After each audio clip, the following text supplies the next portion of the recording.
Hi everyone, welcome back to my channel. My name is Laurie and today we're gonna start cooking again, or actually today we're gonna bake something, and today we're gonna be making an apple crumble.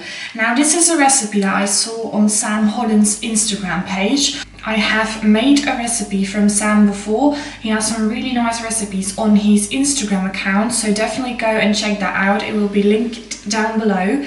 The thing is, Sam makes a apple, ginger and rhubarb crumble. I'm going to be making this for my family. Tomorrow, me, my mum, my grandmother and my godmother are trying out wedding dresses. My godmother is getting married and we're going to try on some wedding dresses, and I'm going to make this like as a little snack. And I know for a fact that if I use rhubarb and ginger, my family is not going to love it. So instead of using rhubarb and ginger, I'm going to be using forest fruits. So I hope that this turns out okay. I am kind of took like the knowledge that I have of baking, and I'm just replacing the rhubarb with the same amount of forest fruit. So normally you need 400 grams of rhubarb and I'm just going to use 400 grams of forest fruit.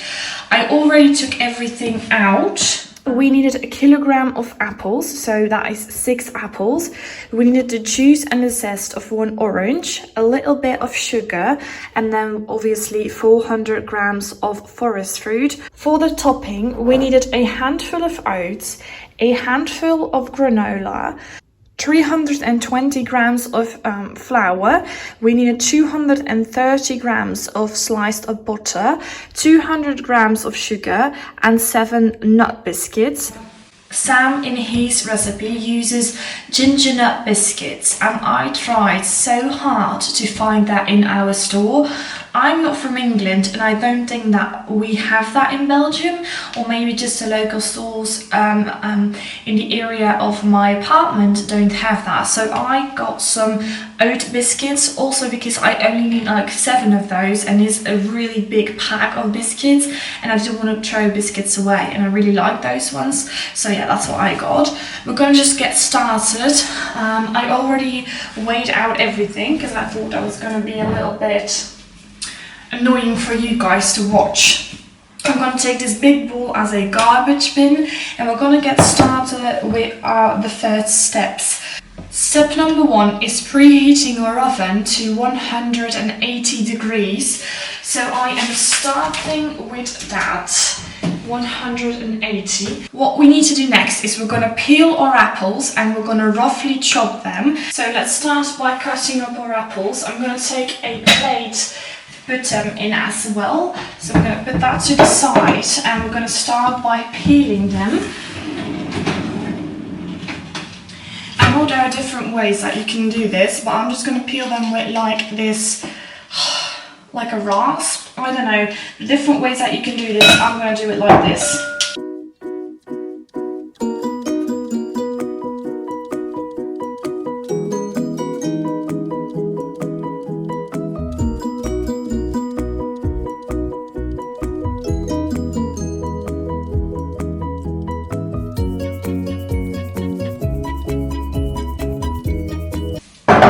Right, so now we have completely peeled our apples, so now I'm going to get going and start cutting them into pieces.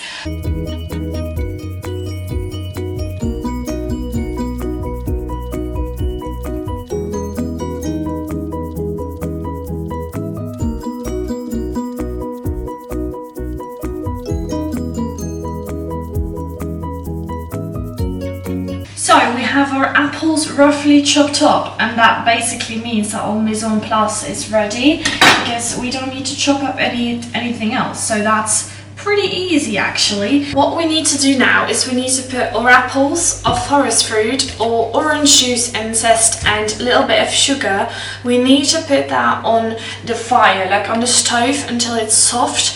What I'm going to do is I'll show you. I'm going to take this big pan out and I'm going to put all the ingredients in first before I put it on the fire. So I'm going to put my apples in already. And then I'm going to put in my forest fruit. Some more forest fruit. I'm going to put in some sugar.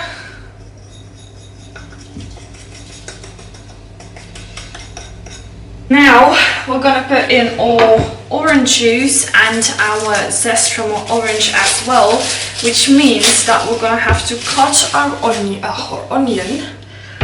We're gonna cut our orange in 2 pieces and kind of put the juice in that as well.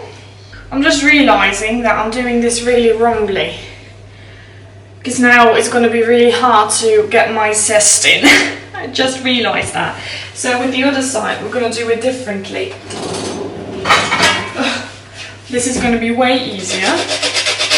Now we have all the ingredients in our pot, and now we're going to put that on the stove and cook until it's soft. So this is what it currently looks like. We're just going to put this on our stove until it's really soft. Let's do that. So that is on the stove, and I'm going to obviously check on that. I put it on a really light fire so that it doesn't, you know, get burned, because that's not something that we want, obviously. So what we're going to do now is we're going to get our flour and our butter in a big bowl, and we're going to rub those two together until it like resembles, like Sam would say, until it resembles bread crumbles. So that's what we're going to do. We're going to put our flour in and our butter. So we have our flour and our butter in a bowl together, and now we're going to rub that in together. I've no clue how Sam did that, but I'm going to use my hands. Obviously, before you start, you know, putting your hands in a dish that you're going to share with other people, make sure that you wash your hands.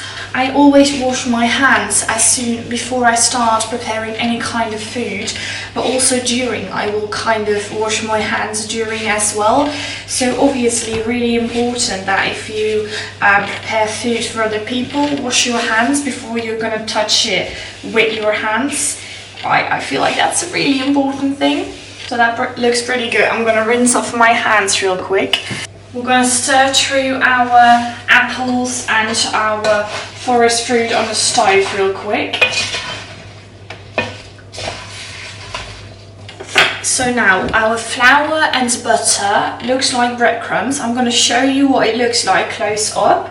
So this is what it looks like. If it looks like this, you can add in the rest of your ingredients. This is what you want it looking like. Now we're just going to put in all the rest of our ingredients. So we're going to put in a handful of oats. We're putting in a handful of granola. You can use whatever granola you want. I use granola with forest fruit in it as well. We're going to put in our sugar. And we're also gonna crush our biscuits, like make our biscuits a bit smaller and put them in as well. So we got all the ingredients in this big bowl. Before I start mixing that up, I'm gonna mix my products that are on the stove up a bit again. It's starting to look so yummy. Definitely do taste test when you're doing this. So one fell out, so I'm going to taste it. That's definitely not soft enough.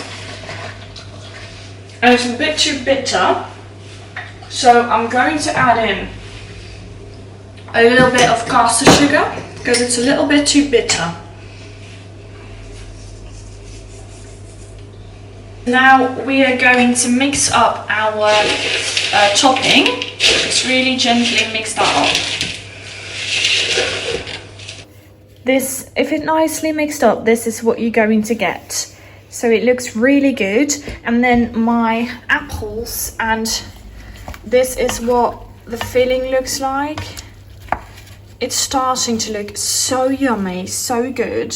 So now basically your topping is ready. I'm already gonna take out my oven scale because I know Sam just uses his pan and puts that in the oven. I don't like to do that. I don't know why. I'm going to use an oven scale to do that. I don't like putting in my pan. I think I'm going to do that. I'm just going to kind of make sure that it fits. I'm not sure if my oven scale is big enough. And then we're just going to leave this on the stove until everything is really nice and soft. So your apples are really nice and soft. So this is my oven scale. I'm not sure if it's big enough. We're gonna try, and if it's not big enough, that's fine as well. It still has a sticker on, which I don't think is a good idea. We're gonna try that out. If it doesn't work, it doesn't work. It's no shame, but we're gonna try. I'm gonna give it a taste again. So I'm gonna take a piece of apple and taste. It's really good. It's not too bitter anymore. It's really good. The only thing, it's not soft enough, so I'm going to leave it on for a little bit longer. Alrighty, so I just tasted it and it tastes pretty good. The apples, they taste kind of soft, so we're going to take this on the stove. And now I'm going to try to... It looks delicious. It looks absolutely delicious. Absolutely stunning. Look at those apples getting completely red. They look so good and delicious. I love the way this looks. I have tried some apples and they taste gorgeous. They taste so good. So now what I'm going to do is I'm going to take a really big spoon and I'm going to put it in my oven scale. And I really hope I'm not going to regret this. But yeah, we're going to take our oven scale and we're going to put all of this in there. The reason I'm not pouring it in is because, well, it's red fruit. If you pour it in, you're gonna ruin your clothing. Let's get the last pieces out, all the juices out with our spoon.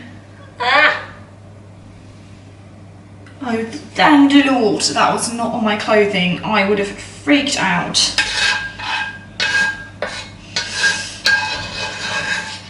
Like, I love red fruit in desserts. I hate the fact that it stains your clothing and doesn't come out. Like, that's something I'm always so worried about when I use red fruit in my desserts. So this actually fits in perfectly. This fits perfectly. So this is the current state of our crumble. These are the apples. So this is actually all the filling, and now we're gonna add our topping on top of that. So let's pour our topping in.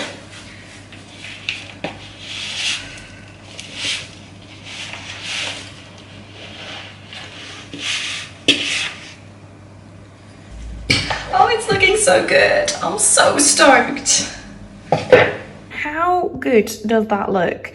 I bet it's gonna taste absolutely miraculous, absolutely wonderful. I'm so stoked to try this out.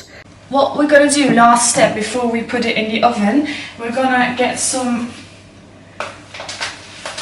sugar, some light brown sugar, and we're gonna add just like a little layer on top.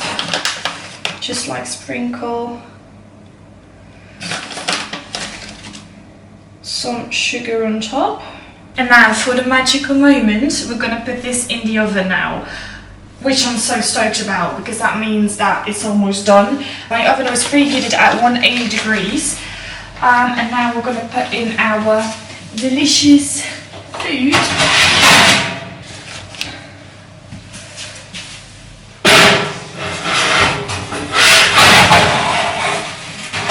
There we go. So it's in the oven and that's going in for 45 minutes. So let's put that timer on for 45 minutes and there we go. So that's all the preparations done. I will see you in 45 minutes when our crumble is done. So the crumble is ready. I did leave it in for 40 Now I left it in for about an hour because I opened the oven after 45 minutes and it just wasn't good yet. So it needed to go in for a little bit longer. So it has been in for about 55 minutes to an hour, and now we're gonna take it out, and I think it looks absolutely delicious. It looks so yummy. I obviously am not going to taste it yet, but I'm really excited to see what it tastes like. I'm just gonna take it out, let it cool off for a little bit, and then I'm gonna give it a try. So let's take it out of the oven.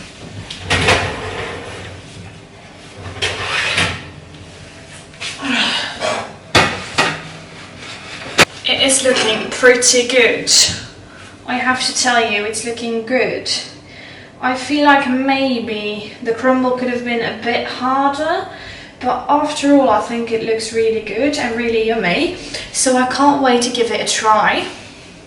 I'm gonna let this cool off, and then I'm gonna give it a try, take it out and show you what it looks like. But I'm already gonna end the video here because obviously I'm just gonna give it a try. So I will show you the footage of what it looks like when it's done. But basically this is all I have for you today. So this recipe is something that I stole from Sam Holland. So I will be linking his Instagram account down below.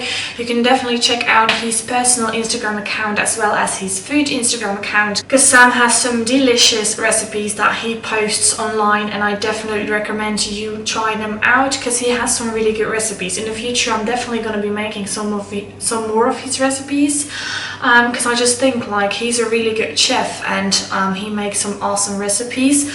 Obviously he made his crumble with rhubarb and ginger, and I made mine with forest fruit, so it's a little bit different, but it's still, you know, his recipe. I just mixed it up a bit, made it my own, but all credit still goes to Sam for most part of this recipe. So thank you so much, Sam, for posting that on your Instagram account.